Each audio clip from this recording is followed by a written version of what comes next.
안녕하세요. 저는 개포동에 사는 40대 초반의 여자입니다. 저는 결혼 생활 내내 몰상식한 시누이에게 시달렸어요. 시누이는 새언니인 저를 노비 취급했거든요. 그 여자 때문에 결혼 생활이 참 고달팠네요. 하지만 고생 끝에 낙이 온다고 참고 참던 제가 터뜨린 반격 덕분에 제대로 엿을 먹였죠. 그 이야기를 자세히 들려드릴게요. 살면서 후회 한 번 안 하는 사람 없을 거예요. 저 역시 굉장히 후회하는 일이 있는데 그건 다름 아닌 저의 결혼이랍니다. 남편이 잘못이냐고요? 아니에요. 정확히는 남편의 가족들이 문제죠. 특히 그 중에서도 시누이요. 30대 초반 시절 저는 도서관 사서로 일했어요. 어릴 때부터 책을 참 좋아했었거든요. 남들은 책 좀 보라고 그렇게 난리를 친다는데 저희 부모님은 책 좀 그만 보라며 잔소리를 하실 정도였어요. 그토록 책을 좋아했던 저는 사서직 공무원에 합격해서 도서관에서 일하게 됐죠. 그렇게 사서로 일하던 어느 날이었어요. 어떤 분께서 쭈뼛쭈뼛 오시더니 음료수와 쪽지를 건네더군요.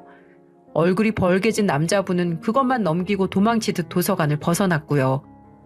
쪽지에는 마음에 드니 밥 한 번만 먹자라는 말이 쓰여 있었어요.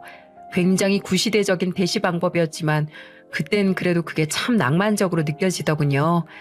남자분의 순수함에 끌린 저는 번호로 연락해서 남자분을 만났네요. 그 사람이 지금의 남편이 된 사람이랍니다. 남편은 식사를 하는 내내 제 얼굴을 바라보지도 못할 만큼 수줍어하더군요. 직업이 변호사라던데 그렇게 쑥맥인 사람이 변호는 어떻게 하나 싶을 정도였어요.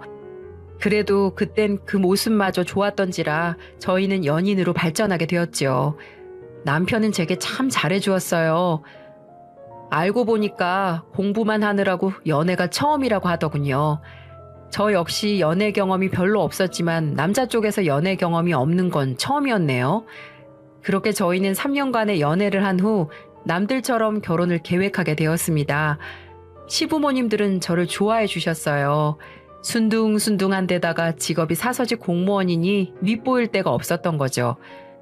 하지만 남편보다 2살이 어린 시누이가 문제였어요. 사서? 아우, 그 정도면 오빠가 너무 손해보는 결혼하는 거 아니야?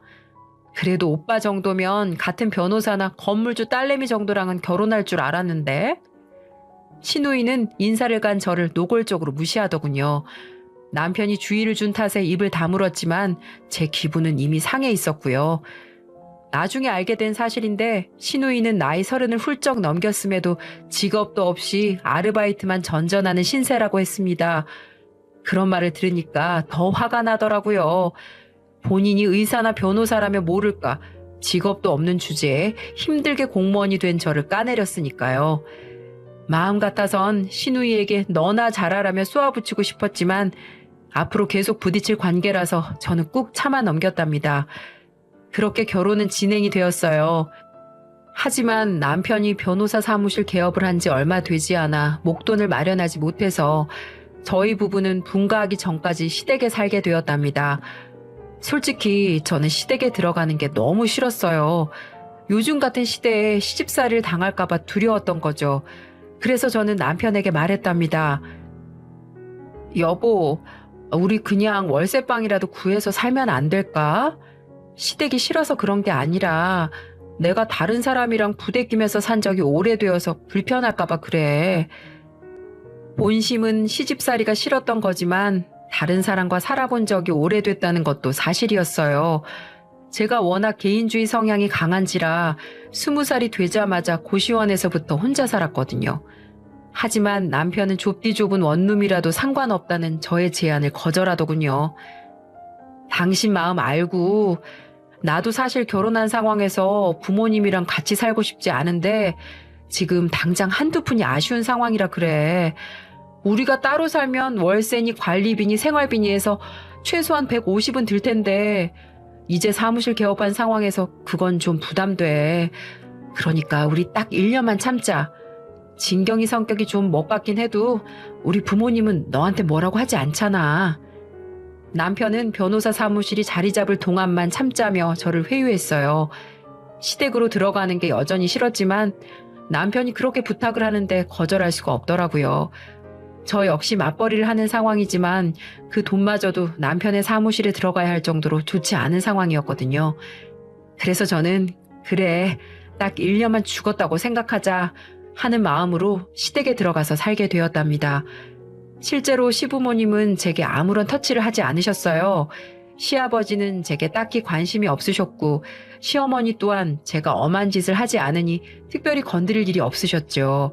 엄청나게 좋은 분들이라고 말할 수는 없지만 행동 거지만 똑바로 하면 특별히 문제될 일이 없었답니다. 하지만 문제는 이놈의 시누이였어요. 시누이는 제가 새언니가 아니라 무슨 개인 하녀라도 되는 것처럼 이것저것 시키더군요. 새언니, 제가 이 티셔츠 오늘까지 빨아달라고 했죠. 왜 안 빨았어요? 지금 제 말 무시해요? 오늘 이거 입어야 하는데 어떡할 거예요? 새언니, 제가 요즘 뼈마디가 시큰해서 그러는데 정육점 가서 사골 좀 사다가 푹 고아줄 수 있어요?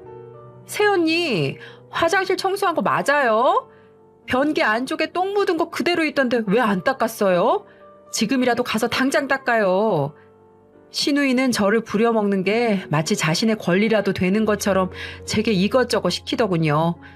처음에는 그냥 군말 없이 했죠. 하지만 그 정도가 심해지니 슬슬 화가 나더군요.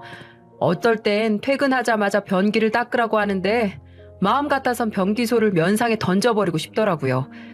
그래도 저는 딱 1년만 참자라는 일념으로 시누이가 시키는 것들을 모두 했답니다. 그런데 그건 제 잘못이었던 것 같아요. 그런 식으로 고분고분하게 행동하니까 시누이는 제가 호구인 것처럼 쉽게 부려먹었고 안 그러시던 시어머니마저 저를 종처럼 부려먹는 거 있죠. 그제야 저는 시월드라는 게 뭔지 제대로 깨달았네요. 그런데 참 웃긴 게 그들은 꼭 남편이 없을 때만 그렇게 한다는 점이었어요. 아무래도 남편이 이 집안에서 제일 돈을 잘 버니까 눈치를 보는 듯 했죠. 그게 얄미워서 남편에게 모든 사실을 고발하고 싶었지만 이간질이나 하는 아내가 되는 것 같아 저는 쉽게 입을 뗄 수도 없었네요. 한두 번 보고 말 사이라면 진작 터뜨렸겠지만 저들은 앞으로 수십 년을 봐야 할 사람들이니까요. 그러던 어느 날이었어요. 평소처럼 하던 생리를 안 해서 임신 테스트기를 사서 검사를 해보니까 2줄이 뜨더라고요. 오류인가 싶어서 몇 번이나 다시 해봤지만 매번 2줄이었어요. 네, 임신이었습니다. 저는 남편이 퇴근하자마자 이 사실을 알렸답니다. 우와, 드디어 나도 아빠가 되는 거야? 만세! 제 뱃속에 아이가 있다는 걸 들은 남편은 엄청나게 기뻐하더군요. 결혼 전에도 자기는 다둥이 아빠가 되고 싶다며 아이에 대한 열망을 드러내던 사람이었거든요. 남편은 거실로 나가 시부모님과 시누이에게 제가 임신했다는 사실을 알렸어요. 하지만 시아버지만 흐뭇하게 웃으시며 축하한다고 하실 뿐 시어머니와 시누이는 영 찝찝한 표정을 짓더군요. 물론 축하를 전하긴 했지만 그게 진짜 축하가 아니라는 건 지나가는 개가 봐도 알 수 있을 정도였으니까요. 그래도 저는 내심 기대했습니다. 뱃속에 아이를 품었으니 시어머니와 시누이의 소나기에서 조금이나마 벗어날 수 있을 거라고요. 하지만 그건 제 오산이었죠. 시어머니는 제게 노동을 시키진 않았지만 잔소리가 더 심해지셨고 시누이는 임신 전이나 후나 똑같이 일을 시키더군요. 어느 일요일에는 밤새 집에 들어오지 않던 시누이가 아침이 되어서야 들어오더라고요. 그것도 벌개진 얼굴로 말이죠. 시누이는 술 냄새가 풀풀 풍기는 입으로 제게 꿀물 좀 타오라고 시키더군요. 그나마 다행인 건 주말이라 남편이 집에 있었고 야, 이진경, 새언니가 네 종이냐? 네가 뭔데 꿀물 타오라고 시키고 난리야? 라며 뭐라고 했답니다. 하지만 오히려 옆에 있던 시어머니가 예, 시누이가 속이 안 좋다는데 꿀물 좀 타다 줄 수 있지? 넌 뭘 그렇게 예민하게 그러니? 하고 커버를 치시더군요. 참 어이가 없었어요.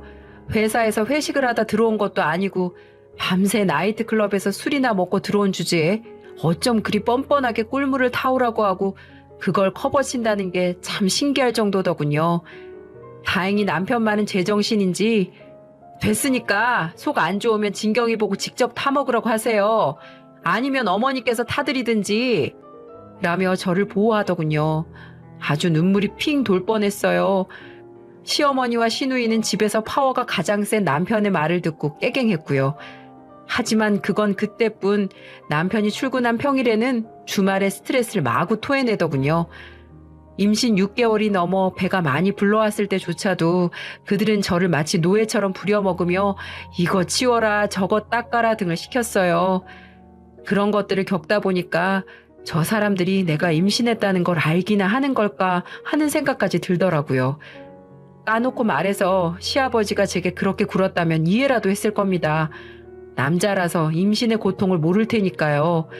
하지만 같은 여자의 고생을 뻔히 아실 시어머니와 시누이가 저를 그토록 부려먹으니까 더욱 서럽더군요.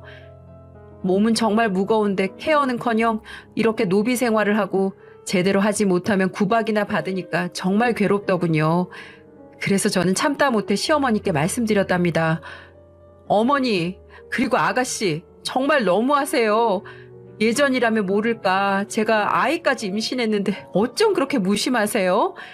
집안일을 돕는 건 바라지 않아도 최소한 구박만 하지 마셔야죠. 같은 여자끼리 정말 너무하신 거 아니세요?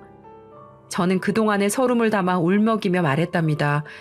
이렇게라도 하면 조금이나마 제 마음을 알아주실 거라고 생각했거든요. 하지만 그건 또 제 착각이더군요. 그들은 제 생각보다 악독했기 때문이었죠. 어머, 너 무슨 말을 그렇게 하니? 누가 들으면 우리가 무슨 시집살이라도 시킨 줄 알겠다. 그냥 살림이나 조금 시킨 것뿐인데 그게 그렇게 힘들었다고 이 시애미한테 그러는 거니? 너희 집안에서 그렇게 가르쳤어? 맞아요, 새언니.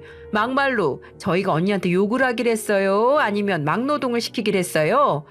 그런 것도 아닌데 왜 그렇게 저를 나쁜 사람처럼 몰아가세요? 무심한 건 저희가 아니라 언니예요. 이건 뭐 임신했다고 유세 부리는 것도 아니고. 시어머니와 시누이는 제가 엄살을 부린다며 오히려 질책을 하더군요. 둘이서 그렇게 저를 손가락질하며 말을 하니 이런 생각이 들었어요. 이것들 안 되겠네. 동물이 아닌 사람이라면 저렇게까지 나오진 않을 텐데 저 사람들은 짐승보다 못한 사람들이구나. 어떻게 자기 손주 품에 안은 며느리한테 저런 행동과 말을 할 수가 있지? 어떻게 자기 오빠 마누라 된 사람한테 뻔뻔하게 저렇게 나올 수가 있는 걸까? 정말 안 되겠어. 지금까지는 내가 큰일 만들고 싶지 않아서 언젠가는 이러다가 서로 잘 지내겠지 싶어서 참고 살았는데 더 이상은 안 되겠어. 저 여자들은 말로 들어먹을 인간들이 아니야. 라는 생각이 들더라고요. 한마디로 잠자는 사자의 코털을 건드린 거죠. 그래서 그날 이후 전 더 이상은 당하지 않고 당당하게 살기로 결심했어요. 도대체 어떻게 저 여자들을 골탕 먹일까 시도 때도 없이 생각을 하는 게 제 유일한 낙이었습니다. 그러다가 첫 번째 타겟이 된 게 시누이였어요. 어느 겨울밤이었습니다. 시누이는 몸매 관리한다며 헬스장을 다니고 있을 때였는데 헬스장이 바로 옆이라 운동을 하고 바로 집으로 왔거든요. 물론 땀도 많이 흘렸을 테니 찝찝했겠죠. 그러다 보니 거실에 있는 가스보일러로 가서 온수 버튼을 당장 누르고 난 뒤 곧바로 옷을 훌러덩 벗더니만 화장실로 향하더라고요. 그때는 시모와 시부는 지인들을 만나러 간다며 집에 없었던 터라 저와 시누이 단둘뿐이었고요. 딱 좋은 타이밍이었죠. 여자분들은 다 아시겠지만 남자들하고는 달리 여자들은 한 번 샤워하면 적어도 20분 정도는 씻고 나오잖아요. 그걸 노리고 계획을 실행했습니다. 지금 생각해도 웃음이 막 나오네요. 그렇게 전 신우가 화장실 들어간 지 1, 2분 정도 지나자 시누이 한번 엿먹어보라고 물소리가 들릴 때 보일러를 살짝 꺼버렸답니다. 여러분들도 생각해보면 그 겨울날 샤워하는데 보일러를 꺼버리니 얼마나 추웠겠어요. 정말 엄청 차가웠을 테죠. 그리고는 혹시라도 화장실 문을 열고 저보고 보일러를 다시 켜달라고 할까봐 쓰레기 분리수거하러 가는 척하고 집을 나가버렸어요. 그리고 정확히 15분 뒤에 쓰레기를 버리고 집으로 들어갔죠. 현관문을 열고 집으로 들어가니 아주 가관이더군요. 신우는 화장실 문 앞에서 이러지도 저러지도 못하고 머리에는 샴푸 거품을 잔뜩 둘둘 둘러싼 채로 제가 오기만을 기다리고 있었던 것 같았어요. 언니가 그랬죠? 언니가 보일러 껐죠? 나 샤워하고 있는데 분명 내가 보일러 켜고 들어갔는데 왜 갑자기 따뜻한 물이 나오다가 찬물이 나오냐고요? 지금 저 골탕 먹이시는 거예요? 네? 무슨 말이에요? 아우, 쓰레기가 많아서 지금 분리수거하고 왔는데 왜 엄한 사람한테 소리 지르고 그러세요? 참 희한한 여자네요. 뭐요? 희한한 여자요? 지금 저한테 따박따박 말대꾸 하는 거예요? 됐고, 지금 머리 샴푸 흘러내리니까 눈이 따가워서 그러니까 얼른 보일러 켜주세요. 저한테 지금 명령하는 거예요? 시누이는 사람에게 부탁이라는 걸 모르시나 봐요. 지금 이런 상황이면 명령이 아니라 정중하게 부탁하는 게 사람이에요. 저 기분 나빠서 못하겠어요. 찬물로 씻든 뭘 하든 다 알아서 하세요. 라며 거실 소파에 앉아 놀리기라도 한 듯 콧노래를 불러버렸죠. 그때 시누이 표정이란, 제가 갑자기 훅 들어와서 한 방 먹여버리니까 시누이는 똥 씹은 표정이더라고요. 그러면서 자기도 벌거벗은 상태에서 더 이상은 눈이 따갑고 추워서 안 되겠는지 그때서야 언니 보일러 좀 켜주세요. 부탁이에요. 라며 꼬리를 확 내리더군요. 그렇게 해서 서로 실랑이를 10분 정도 더 한 끝에 겨우 틀어줬네요.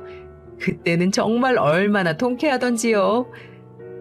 그날 이후 전 호락호락하게 행동하지 않았어요. 시누이는 물론이고 시모에게도 굽신굽신거리며 행동하지 않았고요. 이 사람들은 가족에게 베푸는 제 호의를 당연하듯 받아들이는 사람들이니까요. 그리고 평소에 보통 식사 같은 경우에는 제가 차렸어요. 이 여자들은 어찌 된 건지 같은 여자임에도 불구하고 손 하나 까딱 안 하려고 하는 사람들이었거든요. 이것도 싸그리 고쳐야겠다고 생각했죠. 안 그랬다간 평생을 종노릇할 것 같았거든요. 그래서 아침은 남편이랑 시부가 일을 나가니까 아내이자 며느리로서 굶길 수는 없으니 아침은 제가 차려주지만 점심 저녁은 역할 분담을 해야겠다는 생각이 들더라고요. 그리고 어느 평일이 되었어요. 신우는 외출을 한 상태였고 시모는 아침을 먹고 한숨 자다가 머리를 찍찍 긁으며 방문을 열고 거실에 나오더군요. 전 그때 소파에 누워 TV를 보고 있었고요. 애야, 배고파. 밥 차려라. 차려 드세요. 뭐? 차려 드세요? 너 지금 아침에 밥 잘못 먹었냐? 시애미가 밥 차리라고 하는데 차려 드시라니? 무슨 말버릇이야? 저 밥 생각 없으니까 드시고 싶으면 직접 차려 드시라고요. 시모는 저의 무성의한 말투, 소파에 누워 따박따박 말대꾸하는 자세, 시모 얼굴 한번 보지 않고 TV를 보며 말하는 모습을 보더니 5초간 아무 말도 하지 못하더라고요. 꽤 당황한 모습이었습니다. 당연했겠죠. 지금까지 한 번도 시모의 말을 어긴 일이 없었으니까요. 너 정말 밥 안 차릴 거니? 이제는 시모 말이 우스워? 아주 임신했다고 정신이 헷가닥한 거냐? 네, 우스워요.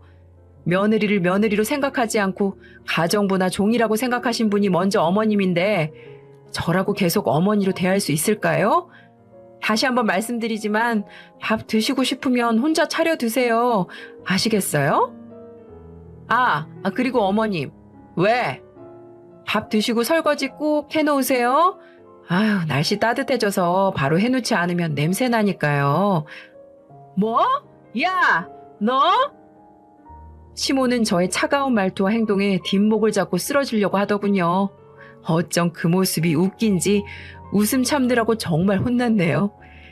시모 또한 제가 그동안 가라고 하면 가고 오라고 하면 오고 그렇게 살았었는데 완전히 달라진 저의 모습에 놀라는 건 뭐 당연하겠죠. 그렇게 그날 이후 아침은 제가 차리고 점심은 본인들이 알아서 먹고 저녁은 시모와 신우가 담당해서 하는 걸로 점점 바뀌게 됐습니다. 그도 그럴 것이 배는 점점 불러오는데 언제까지 제게 시킬 수도 없는 노릇이고 저 또한 예전처럼 호락호락하지 않았으니까요. 하지만 시모와 신우는 절 어떻게든 혼내주려고 기회를 엿보는 것 같았어요. 그렇게 서로 하이에나처럼 눈치만 보다가 3년이라는 긴 세월이 흘렀네요. 그동안 전 소중한 아들을 출산해서 아들을 열심히 키우며 여느 가정처럼 평범하게 살고 있었고 남편도 변호사 사무실이 많이 알려져서 수입도 점점 늘어날 수 있었고요. 하지만 제 평화는 그리 오래가지 않았습니다. 아이를 어린이집에 보낼 때쯤 멀쩡하던 시아버지께서 치매에 걸리셨기 때문이었죠. 칠순도 되지 않은 시아버지께서 치매라니. 그렇게 저희는 시아버지를 어떻게 모실 건지에 대해 가족회의를 열었습니다. 시댁 식구들과 저희 부부가 참여한 자리였어요. 가장 먼저 말을 꺼낸 건 남편이었죠. 그냥 요양병원에 모시자. 돈은 좀 들겠지만 그러는 게 제일 속 편해. 불효를 저지르는 것 같지만 요즘은 치매에 대한 시설이 좋아져서 아버지께도 그게 더 나을 거야. 남편은 시아버지를 요양병원에 모시자고 했어요. 형편이 나은 자신이 대부분의 돈을 지불하겠다는 말과 함께 말이죠. 하지만 시어머니는 즉각 반발을 하시더군요. 아니, 와이프도 멀쩡하고 자식도 둘이나 있는 사람을 왜 요양병원에 집어넣어? 진근이 너 이번에 보니까 엄청 차가운 애였구나. 너 내 자식 맞니?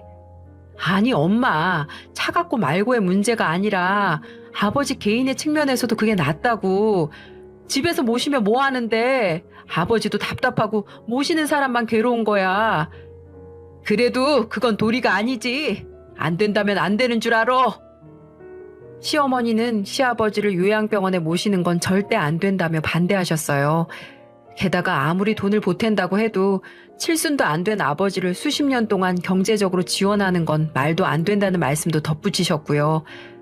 그때 가만히 듣고 있던 시누이가 말하는 거예요. 나도 집에서 모셔야 한다는 엄마 말에 찬성이야. 가족들이 멀쩡하게 있는데 아빠를 벌써 요양병원에 집어넣는 건 말도 안 되지. 그리고 무슨 걱정이야. 새언니가 있는데. 시누이는 저에게 치매에 걸린 시아버지를 케어하라는 식으로 말하더라고요. 시어머니 역시 말 한번 잘했다면서 맞장구를 치셨고요. 남편은 안 된다며 말렸습니다. 남편 역시 혈육도 아닌 제가 모시는 건 말도 안 된다고 했지만 시누이가 피가 안 섞이면 가족도 아니야? 며느리도 가족이니까 모셔야 할 의무가 있는 거야. 라며 소리를 버럭 지르더군요. 시어머니와 시누이의 합공에 저와 남편은 할 말을 잃었답니다. 그렇게 얼레벌레 저는 치매에 걸린 시아버지를 모시게 되었고요.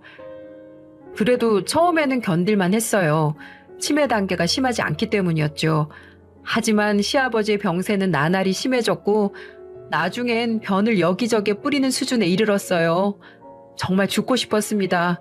가족이어도 견디지 못할 판에 생판 남이었을 사람 수발을 들려니 정말 미치겠더군요. 하지만 그런 상황에서도 시어머니와 시누이는 손 하나 까딱하지 않고 지켜만 보시더군요. 예, 시아버지가 싸신 것 같다. 얼른 와서 치워라. 자다가 다 늙은 사람의 똥기저귀 갈아보셨어요? 정말 세포 하나하나가 비명을 지르는 기분이에요.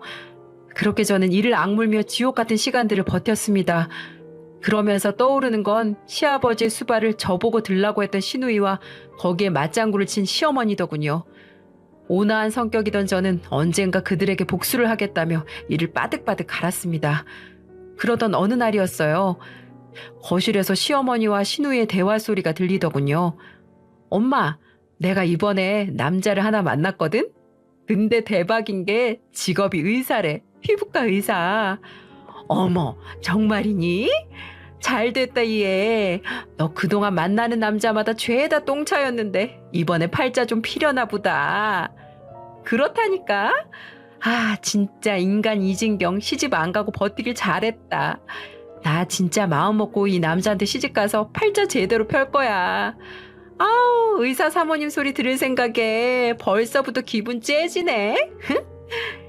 대화를 대충 들어보니 시누이가 남자 하나를 만났는데 그게 의사인 듯 했어요. 그 의사가 참 불쌍하더군요. 무직 백수에 성격이 더러운 것도 모자라서 허구한 날 술을 들이붓고 애까지 몇 번이나 지운 여자랑 결혼하게 생겼으니까 말이죠. 그렇게 몇 달이 지나 실제로 그 의사가 결혼 허락을 받으러 집에 찾아왔더군요. 그 꼴이 또 과관인 게 평소에는 아나무인 개차반이던 시누이가 의사 옆에서는 요조숙녀가 따로 없더라고요. 조신하게 무릎을 꿇고 앉아 귀뒤로 머리카락을 넘기는 모습이 얼마나 가증스럽던지. 그런데 의사도 우스운 게 저 여우짓에 깜빡 속아 넘어간 듯 하더군요.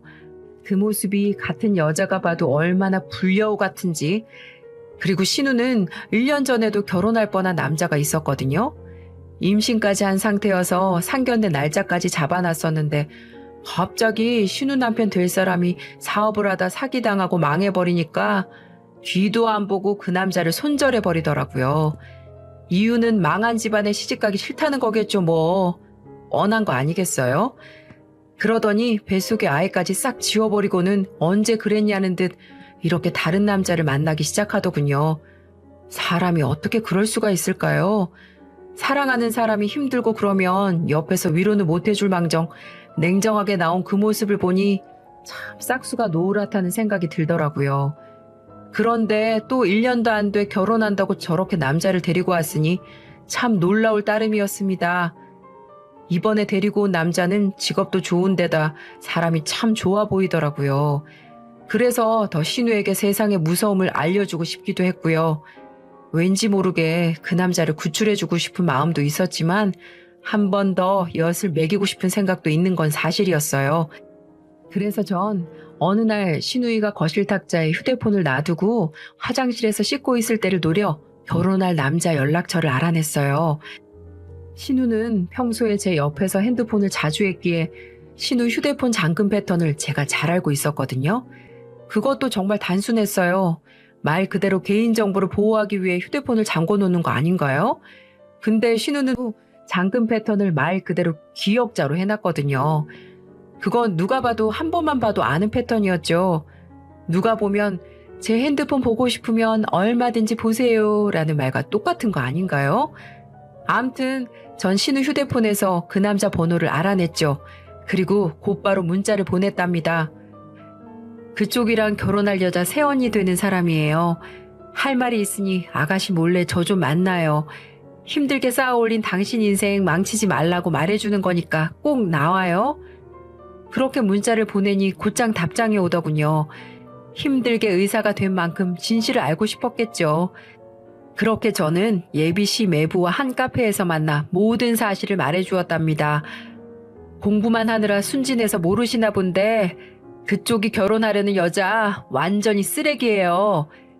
저는 신우이가 쓰레기라는 말과 함께 신우이의 본 모습에 대해 말해주었어요.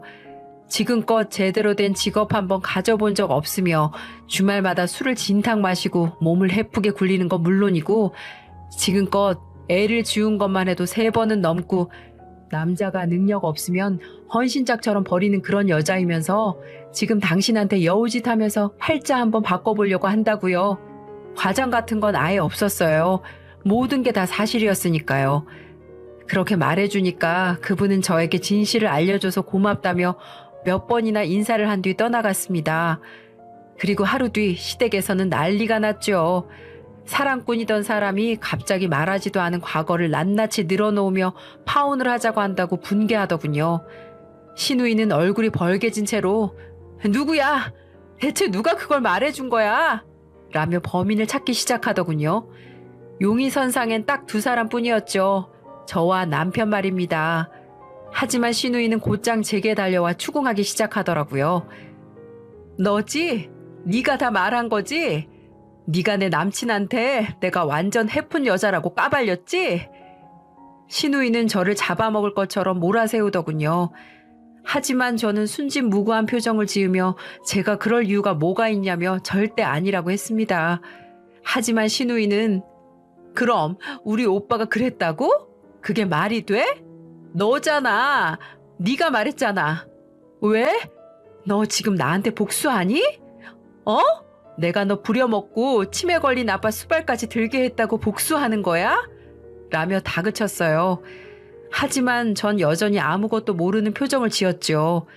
분통이 터진 듯한 신우이가 제 멱살을 잡고 뺨을 후려치려 했어요. 하지만 그때 달려온 남편이 막아세워서 폭력까지 이어지진 않았죠. 망했어. 난 망했다고. 내 인생 의사 남편 만나서 풀리나 했는데 완전 망했다고. 신우이는 주저앉아 어린아이처럼 울기 시작하더군요. 의사 사모님으로 떵떵거리며 살 인생이 소나기에 들어왔다가 떠나버렸으니 얼마나 억울하겠어요. 저는 그런 신우이를 위로하는 척하며 속으로는 웃었습니다. 저를 노비 취급하는 것도 모자라 치매 걸린 시아버지까지 모시게 만든 인간이 불행해지니까 그렇게 통쾌할 수가 없더라고요. 신우이는 그 이후로도 의사 남친에게 매달린 듯 했지만 거절당한 듯 하더군요. 그렇게 신우는 파혼을 당했고 지금은 집에 있는 듯 없는 듯 어디 아픈 병자처럼 지내고 있네요. 그리고 이번 일을 겪고 나서 제 인생도 조금씩 나아지기 시작했습니다. 제가 시아버지 수발을 드는 걸 못 보게 했다는 남편의 의견대로 시아버지를 요양병원에 모셨거든요. 평소 같으면 절대 안 된다고 나설 시누이는 화혼에 대한 충격 때문인지 아무 말도 하지 않더군요. 그렇게 저는 다시금 평화를 찾았답니다. 제 긴 사연은 여기까지예요. 그 사건들로부터 몇 년이나 흘렀네요. 지금은 예쁜 딸아이를 한 명 더 출산했고 남편의 변호사 일이 더 잘 돼서 시댁과 먼 강남으로 이사를 왔고요. 덕분에 시어머니와 시누이의 소나기에서도 벗어났고요. 아마 이 사연 들으시는 분들 중에 시어머니나 시누이에게 시달리는 분들 많이 계시죠? 저처럼 바보같이 처음부터 당하지 마시고 할 말은 하고 사시길 바랄게요. 우린 다 똑같은 사람이고 생각이 있는 사람들이잖아요. 그리고 우린 누구에게는 귀한 자식, 좋은 사람, 좋은 아내, 그리고 좋은 엄마이기도 하니까요. 제 사연은 여기서 이만 줄이도록 할게요. 제 긴 사연 끝까지 들어주셔서 감사합니다.